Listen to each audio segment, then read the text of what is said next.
अगर आपने illusion India को अभी तक सब्सक्राइब नहीं किया है तो मिस्ट्रीज और फैक्ट्स जानने के लिए तुरंत ही सब्सक्राइब करें और उस बेल आइकन को भी दबा देना। दोस्तों, राम भक्त हनुमान जी को कौन नहीं जानता, और हनुमान जी के नाम सुनते ही तुलसीदास ने लिखी हनुमान चालीसा के बारे में याद आती है। तुलसीदास जी ने हनुमान चालीसा को 16वीं शताब्दी में लिखा था, जब अकबर ने उनको कारागार में बंद किया था। कहा जाता है कि हनुमान चालीसा के लिखने के तुरंत बाद अकबर के महल पर सैकड़ों वानरों ने हमला किया, जिसके डर से अकबर ने तुलसीदास जी को आज़ाद किया। लेकिन 16वीं शताब्दी में लिखी हनुमान चालीसा में कुछ ऐसे रहस्यमय चीज़ें छुपी है जिसे पढ़कर आज का विज्ञान भी हैरान हो जाता है।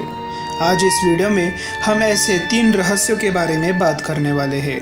तो नमस्कार मित्रों, मेरा नाम है प्रशांत और आप देख रहे हो इल्यूजन इंडिया। तो बिना किसी देरी के शुरू करते हैं।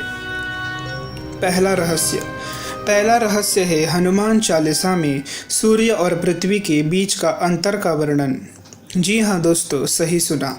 आप सोच रहे होंगे कि आपने हनुमान चालीसा पूरी पढ़ी है, लेकिन ऐसा तो कहीं नहीं है। तो मैं आपको आज यही बताने वाला हूँ। हनुमान चालीसा का श्लोक क्रमांक 18। युग सहस्र योजन पर भानु, लील्यो ताहि मधुर फल जानू।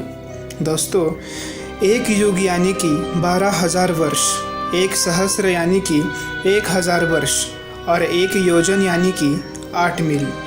युग सहस्र योजन यानी कि इन 3 अंकों का मल्टीप्लिकेशन जो होता है 96 मिलियन माइल्स।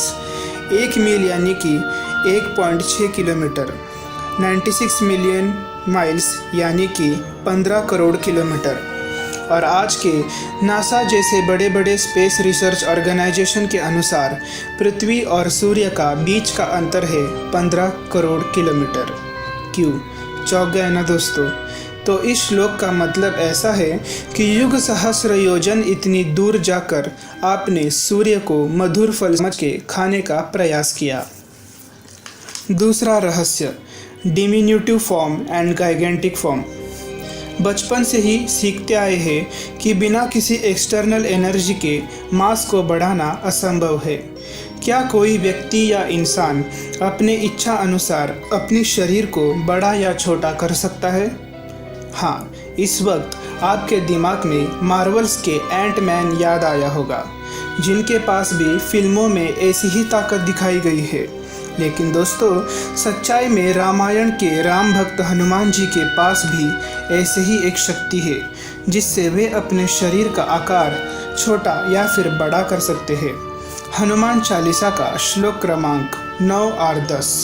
सूक्ष्म रूप धरि सियहि दिखावा, विकट रूप धरि लंक जरावा। भीम रूप धरि असुर संहारे, रामचंद्र के काज सवारे। जिसमें सूक्ष्म रूप यानी कि छोटा आकार और भीम रूप यानी कि बड़ा आकार। अगर आप सोच रहे होंगे कि उनका आकार कितना छोटा या फिर कितना बड़ा हो सकता है, तो आपको उसका जवाब रामदास स्वामी जी के मारुति श्लोक में मिलेगा, जिसमें कहा गया है कि अणुपा सुनी ब्रह्मांडा ये बड़ा होता जात से। यानी कि हनुमान जी का आकार एक अणु से लेकर यानी कि एक एटम से लेकर ब्रह्मांडा यानी कि एक यूनिवर्स जितना बड़ा हो सकता है। तीसरा रहस्य, 1000 हेडेड स्नेक। हिंदू पुराणों में अनंत शेषनाग के बारे में लिखा गया है। कहा जाता है कि अनंत शेषनाग एक ऐसे नाग है जिन्हें 1000 सिर है। इतना ही नहीं, बल्कि इस अनंत शेषनाग का संबंध सीधा समय यानी कि टाइम से किया गया है।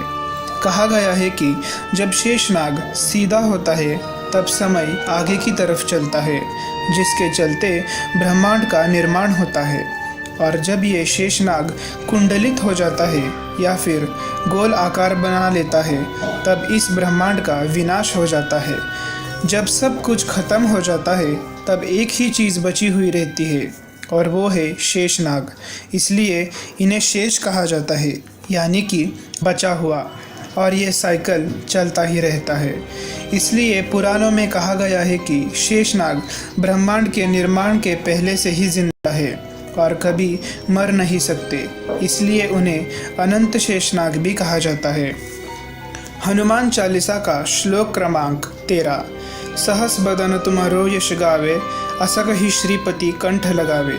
यानी कि श्री राम जी ने हनुमान जी को गले लगा के कहते हैं, वो 1000 सर वाला शेषनाग भी तुम्हारा यश गाएगा, जिससे फिर एक बार शेषनाग का होने का सबूत मिलता है।